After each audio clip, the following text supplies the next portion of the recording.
I ran marketing departments in corporate America for 10 years and then ran a digital agency for over another 10 years.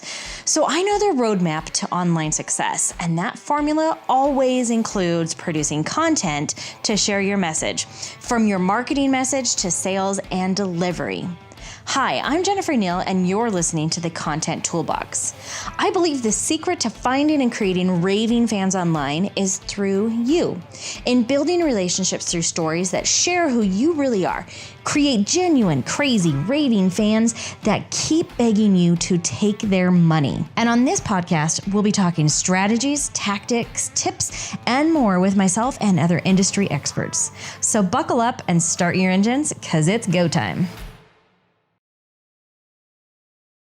Okay, welcome back, you guys, to the Content Toolbox. Today, I am here with an amazing guest expert that you guys are going to love and a good friend of mine. So I'd like to introduce you guys to Miss Kelly Altman, owner of Altman Fitness, which you're going to learn more about, and I am personally a huge fan of. All right, welcome, Kelly. Thank you so much for that introduction, Jen. I'm so excited to be here. Awesome. All right. So I know you personally and where you came from and everything, but let's give everybody a little bit of background, who you are, what you're doing, kind of how you got there.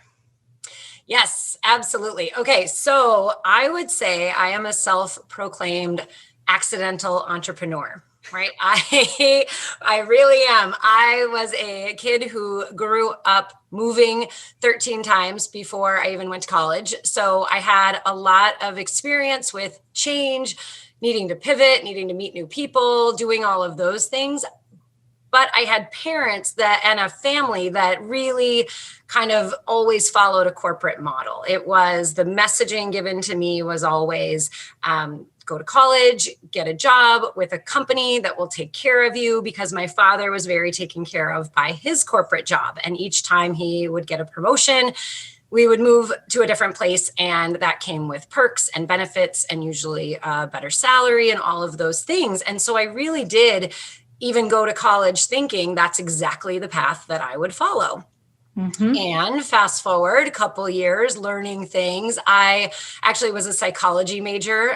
So we didn't major in business or anything like that, because I was sort of obsessed with learning about people and behaviors and everything like that. And so when I got out of school, I went more in the exercise fitness realm, because I loved physical activity. I love how it had changed my life, all of those things. Yeah. And then I loved how it changed my whole psychology. Truly. And so that's what I wanted to sell. And so I went and I worked for a health club for a little while. Loved that, doing sales and corporate sales. And then I met my husband, who is a tried and true, like probably since he was 13 years old, entrepreneur, like starting businesses and all of those things. But I started to see how much you could use your passion to create a lifestyle and create a living, and just how fulfilled you could be. And so I sort of fell into it with him. And now I look back and think, oh my gosh, I'm an entrepreneur. I love it. Yeah. And so, yes, we own a business, and then I also have my private coaching. And so that's just sort of the backstory, how it kind of happened. Awesome. So, okay, I know your business is a local based gym. Yes. So part of what we're going to talk about here today is kind of how COVID has changed the face of your business. Oh my gosh, so much. Right? Like it just, I think back in March of 2020, I just sat there and had this moment of how in the world does this keep going on? And how when people are coming in several times a week, and we had never ever done a workout online before. We'd never done a workout on Zoom. We had never put workouts anywhere, because the workouts happened in a physical location with hopefully at that time, 20, 30, 40 people all in a class, high-fiving and hugging and sharing equipment and all of those things. And then all of a sudden, the unthinkable happened, and we were forced to go online. And while it's not been the same, it's been a really fascinating study of a year to see what is possible who can still show up? How can our business still survive and thrive? And then we just have to look at, well, we always thought within the 5 to 10 mile radius of who our customers were. Now, all of a sudden, the whole entire world can be involved in knowing what we do. So that was super exciting. And we could not stay focused on what was happening or not happening inside of a location. We just had to look for the opportunity. Yeah. Yeah. I just really want that to sink in right there. Because there's been a lot of people who have kind of benefited through this time and a lot of people who really haven't. And it's a big deal to go from like, oh my gosh, how are we going to do this, to all of a sudden there's so much possibility. There's so much more. Yeah. Yeah, absolutely, Jen. I mean, it's not to say, right, looking back, that it wasn't extremely scary, but I think that it really becomes, when I think back on it, I start thinking, what do my customers need right now? What are we all feeling, right? And what we were all feeling was unsure, uncertain, scared, fearful, right? And when it's a business that's a relationship business, you start thinking, are they really there to come into a gym and use my equipment? Or are they really there because of the people? Are they really there because they trust us, because they know us, because they've gotten used to a certain standard of how they're going to feel when they walk in the door? So how can I still bring that to them, even if I can't give them a hug or a high five? Yep. I love that. And you have to tell the cheers analogy. Oh, yeah. I told you earlier. And it really is that there's so many gyms out there, and there's so much of just exercising that can feel isolating or impersonal, or you have to self-motivate. And when Jay and I started the business, we really always said, like, our big goal is to kind of be the Cheers of the fitness industry, where everybody knows your name and you walk in and we remember you, we remember your face. We start to, pay attention to what kind of weights you're using, what issues or modifications you might need. And it's just sort of that personal touch, because I know so many people have aspirations. They can get millions of workout videos on YouTube, but nobody's going to say, hey, Jen, I'm so glad you're here. How is your body feeling today? And that anything that can be that little tiny nugget that sets you apart, I think is really important during this time. Absolutely. At any time, I just think it gets overlooked. We really need it now. Totally agreed. Yeah. So let's talk about some of the transition of how you were able to take, like we were talking about before, basically like your content was at the gym, like being done live in person. And so how have you been working on fusing that Cheers concept into shifting to an online world? Yeah, good question. Well, right away, I would say one of the most powerful things we did right in the beginning of the lockdown, when everybody was feeling that sense of nervousness or just that uncertainty, is we started creating like online daily huddles to just make sure everybody was okay. Check in. How are you feeling? How are you doing? Just to let them know that we really cared, that it wasn't just that we wanted them to be coming into the workouts. And then we put our workouts all on Zoom, but it really was about that close connection, a place to come and talk. And then we started as we kept recording workouts and putting them out and putting the content on Facebook for our members. We needed somewhere for it to live forever in an organized way. And so we created a membership hub. I am so lucky to be working with the amazing Tara Bryan that does course creation. And so having her and being a part of her Learn program has been the biggest game changer, because I learned not only how to create my content in a way that people could consume it, but also to look at it from the eyes of the consumer. And does it make sense? Or am I just rattling off information that I know that people is not structured or organized in a way that people can actually understand it? So it really has been about building sort of that hub where, when we used to run a challenge and it used to be everybody's in person and we have all these meetings and we check in and there's all of that, how can we bring the recorded videos, which saves us a lot of time and energy, into a place where people can consume those on their own and then connect with us live in an organized fashion.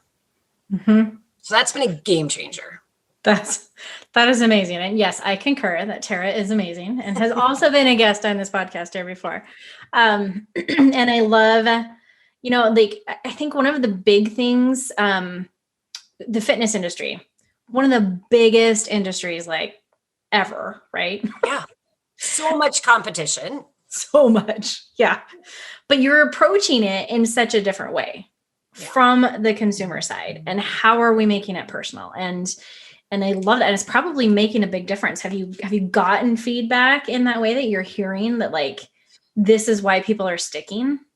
Yeah, absolutely. It's been fascinating, Jen, to realize or to think, we were closed March, April, May, reopened for June through November, right? And even that time, June through November, what we were doing online, some of our members stuck around and never came back into the gym. They've stuck around the whole time. They're like, I know you're open, but I'm good. Like, I'm getting just as much value being at home in my living room and knowing you guys are supporting me, and I'm saving time. I don't need to leave the house. I'm okay. And now it's come to be that in Minnesota, where I live, now the gyms are open and people need to wear a mask when they exercise. And so a lot of our members are saying, I can push myself harder when I'm at home, and then I don't have to wear a mask. And so I think just our, and I joke, I mean, in Minnesota, like, it hasn't happened many times, but I laugh that 1 year ago, we had a massive blizzard and I canceled a class because I was worried about people driving to the gym. And I said recently, if I had texted or emailed all of our members and said, hey, we're not going to have the workout in the gym. How about I'm going to go to my basement and I'm going to lead the workout on Zoom. You all just join me. Every single one of them would have thought I was insane. They never would have thought that could work. They would all have had a million excuses about why they can't work out at home, how they don't have the right equipment, how they're just going to sleep and it's not a big deal. And now people realize I have to show up for myself. I have to keep moving. I have to connect to something good. And that physical movement and that environment makes me feel really good. So it becomes kind of a non-negotiable. Yeah. Oh my gosh. There's so much in there. You just like, I was teasing about like blowing your mind, which I still want to go to. And you just totally blew my mind as well. But so first of all, was there, was that a big eye-opening experience for you when people are like, no, I'm good. I'm just going to stay working out at home? It was. It was. It really, yeah. I don't know. And then I can get it because I think a lot of us right now at this point in COVID, we have been in this for 10 months. And I think we're all starting to recognize how we truly feel. And there are a lot of people that just felt like that was the only option. The only way that I can have that connection is by going to a place. And they start to realize that I can have, it just became, because I do a lot of mindset coaching with women, it just became that story that they had told themselves because they'd never thought of trying it a different way. Yeah. And I think that is so key with your psychology background and your mindset coaching to be able to look like this is, in terms of like from a marketing perspective, this is truly an example of your product or your program, your service that you're selling hasn't changed, but your who has. Yeah. Not the individual people, but like their needs and their desires and like the way that they're thinking, everything changed because the world changed. And you took that and pivoted in a way to continue serving them. And it's still essentially the same program. You're just delivering it in different media. Yeah. Yeah, exactly. Just showing up for them in a different way and feeling like they can all see each other and give them those venues to be able to do it, even if it's not right in person. Yeah. That is so amazing. I'm curious if you, because like the idea of understanding that your people have changed and you need to mold to be able to change like with that. Is that something that you were like cognizantly aware of? I mean, to some degree, obviously, because everybody had to stay home, but like the steps that you're going through did a lot of it just come naturally, or did you actually sit down and go, okay, how are we going to like switch this up? Yeah, I think for me, because I just love hearing how people are doing, I love connecting with our people, is I just kept asking questions. I was just always curious because I wanted to know, like, from what I'm hearing, this is what I think a lot of people are feeling right now. And so I just really internalize a lot of that. And I'm a normal person too, right? Like, I'm a small business owner. I'm a mom of 4. I have 3 kids at home doing distance learning. Like, I kind of get all that we're having to adjust to these days. And then I also know how much women need to make space for themselves to take care of themselves. Like, whether that is sitting in silence and listening to their thoughts for a few minutes, or getting in a 30-minute workout, or taking a nap if they're actually tired, or going to bed on time, just all of those things. I think it was just a combination of really listening and also just being a human and saying, if I'm feeling this and some of my clients are feeling this, then we may need to offer this, right? Yeah. And I really do think that of this whole experience with COVID, I just did a group call last night with some of our members, but I think that with this, we have to really look back and say, what's coming with me? I used the analogy last night of, like, we all know what would happen if, not we all know, we don't know, but sometimes we have that thought, or at least I have, like, if my house were to burn down, like be on fire, I would first take my family, right? My children and my husband, make sure we all get out. But then after that, if I have a few split seconds, like, what am I going to grab? Like, are you going to grab some cash? Are you going to make sure you have your phone? Are you going to grab your computer? Like, what are the biggest things that you're going to take if everything else burned down? And I think that we're all in this like mentality of like, let's burn 2020. Like, let's light it on fire, right? And much like the house, but we got to know what we want to take. Yeah. Like, we can burn it down, but like, you got to pick out a few key nuggets that you learn and take it with you to move forward. So important. I think so. Absolutely. Because there's good things that came out of, silver linings. Yeah. Yes. Yeah, for sure. I think strengthened relationships, strengthened commitments, people have always said, especially my ideal clients, right? Oh, I'm so busy. My kids' activities, my this, my that. There's all these things. And then you say, well, now you don't have those anymore. So now what? Right? Zinger. I love it. Now what do you do? Oh, that is fantastic. All right. So what are some of the biggest wins that you have seen and experienced in this transition? We may have already covered them. Gosh, I don't know. I mean, wins for me or wins for my clients? Like, what do you? I would say, like, in terms of like taking your offline business online. So if we're going to talk about like the content shift, you talked about like being able to, now your market is the entire world, but like, what are some of the wins that has impacted, whether your business or you personally? Yeah, totally. So I would definitely say that, a couple of the big wins are, it's so fun now that we do have people showing up on Zoom that are in other states.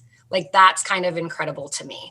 So we've got our membership hub with all of our members, and I put out a challenge for January for all of our members, saying like, it's a 1 mile walk outside every day challenge in January, which in Minnesota can be brutal. Right now, we're so lucky. It's in the like 20s and 30s. And so people are like, this challenge is easy. But sometimes in January, it's 30 below and then it's terrible. But what's funny is then our members, who I forget are in other states, they're like, great, I'm in Texas. It's 70. I'm fine. I'll do this challenge. And I'm like, oh yeah. So we have clients in a lot of other states right now, which is so fun to just get, people from all over and think broader. And the other huge win, Jen, was for probably 7 years, we did a 6-week transformation challenge at the gym every January and every September, right? Those 2 pivotal times of the year where people are like, I want to, commit to my exercise and commit to cleaning up my diet and all of those things. And due to COVID, I'm thinking we're not having everybody come in and like do measurements and wait, no way, like none of that stuff can happen. And I believe the needs of the world have changed. Like nobody's really interested in going on a super strict diet in lockdown. And I don't like to even coach people like that anymore. I like to think about taking care of yourself, having the goal be that feeling of accomplishment, of better energy, good health, being stronger, all of those things. And so when we took our challenge online, last September, and we're launching it again in a couple of weeks, we had just as many people sign on online as we did when we ran it in the gym. Yay, that's definitely a win. Yes, and now it's called the Lifestyle Upgrade Challenge. So they can just take what they're doing, just kind of upgrade a few things, and it doesn't have to be this huge, overwhelming revamp. Because we're all great as we are. Sometimes we just want to feel a little differently. So we just got to do some things a little differently. Yeah. Oh, that's fantastic. Love it. Okay. And of course, the other side, the flip side. Oh, yeah. So biggest obstacles and maybe things that you would recommend any other businesses looking to shift like this to avoid. Yeah. To avoid. I mean, I would say any other businesses shifting into these things, like some of the details really matter that would set you apart for being online. I know when we started, like if I were to go back and look at some of our first recordings, they were terrible because we were using our, AirPods and using just the basic computer camera, and we were just thrown into it. And so it made a huge shift when we focused on better lighting, and we had our audiovisual people come in and set up our music so that you could actually hear an instructor and hear the music at the same time. And while it's not perfect, it is necessary because there is so much competition. Right? There's so much noise. And we all know other companies, other fitness companies, they also are technology companies. They're also, music companies, and they have all of those resources. But when you're looking to, set yourself out in a small business standpoint, it's going to be about the relationships, I believe. Mm-hmm. Yeah, that is so, so true. Yeah. Any huge unexpected obstacles that you came across other than like you just mentioned with sound and setup that way? Yeah, I mean, I think just the whole unexpected obstacles of just not knowing what to focus on, of like what it was going to be in 3 months, right? I mean, I think that I mentioned this, but maybe it wasn't exactly clear. But when we came back into the gym, it became me as an instructor standing in front of a computer screen, teaching to people on Zoom while there were 5 or 6 people inside of our gym in boxes, not moving around anymore. We were a typical boot camp facility where you're going in stations and you're going on the pull-up bars, and then you're doing the battle ropes, and then you're doing this, and sometimes you're sprinting up and down. There's partner drills, things like that. So none of that happened anymore. And so I think it was just, I didn't ever realize that I could be servicing 2 crowds at the exact same time, and both of them would feel like they're getting individual attention. So a huge obstacle was that, how do we keep going, right? Because I couldn't just take Zoom away and say, now we're back in the gym, because I was never sure when it would go away again. Right. So we just kept doing it. So maybe my key takeaway is like, if you find something that's working, just because the old model is available again, you may not want to stop the other part that's working. You may want to try to figure out how you can do both. Yeah. Oh, it's fantastic. I love it. Yeah. I do think there's a lot of opportunity out there. And yeah, for sure. And especially with, I mean, I just love it. For personalized fitness service, and like here you are, like anywhere you are in the world, and Yeah. You can join up and do these things and still feel like somebody actually on the other end or out there in the cloud cares. Exactly. Mm-hmm. Yes. And I think that it makes you be resourceful. Always in the gym, one thing that did set us apart was, if you don't have something or you can't do something, it doesn't mean that you shouldn't participate. It just means we're a little bit more creative and we just think of what you can do, right? And I'll never forget, years ago, I have a client that's still with us. She's been with us for 10 years. And after she was maybe a member for 3 years, she texted me and said, "Oh my gosh, I just broke my foot. I think I need to stop my membership at your class." And I said, "You broke just one foot?" I said, "So you still have like another leg, 2 arms, you have a core, like you have glutes, like we can work with this. Like you have all these other things that you can do. So why are you focused on the one little thing that you can't do?" And I think that's where people get creative online is they say, "Okay, this is bothering me." I'm like, "Great, you're on Zoom. I will give you 5 other exercises to do anytime that we are doing legs if your knee is bothering you." Yeah. We're going to get a workout in.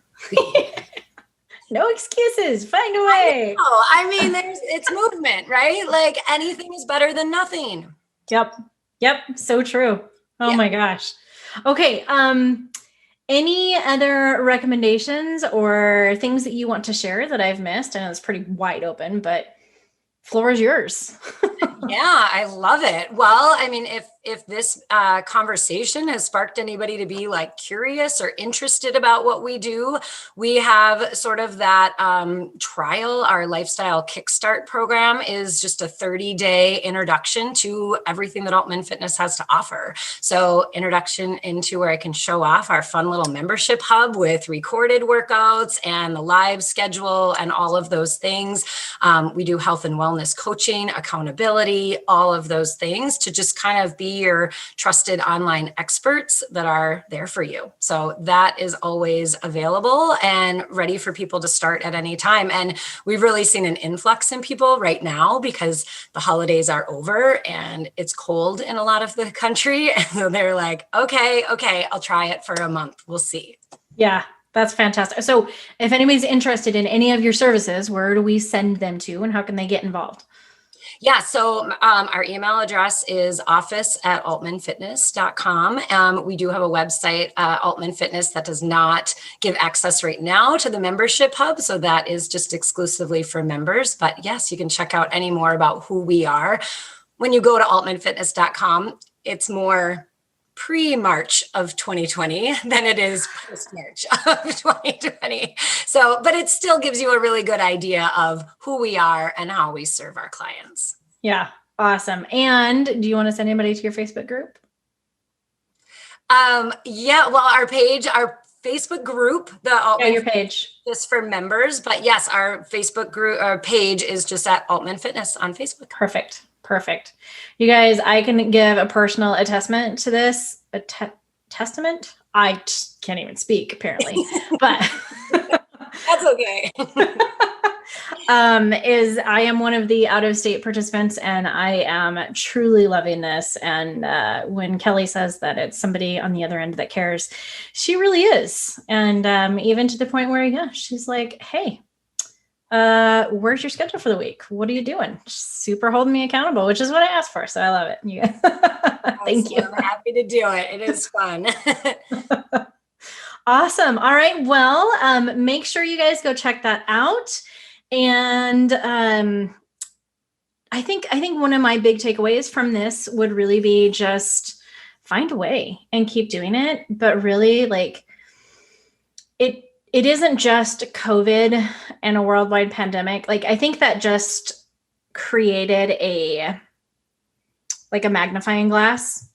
But the fact of the matter is that our customers always have shifting needs and changing desires and things like that. And so it's so important to just continue listening and asking questions and incorporating that into how you are supporting your people in order to keep things personal.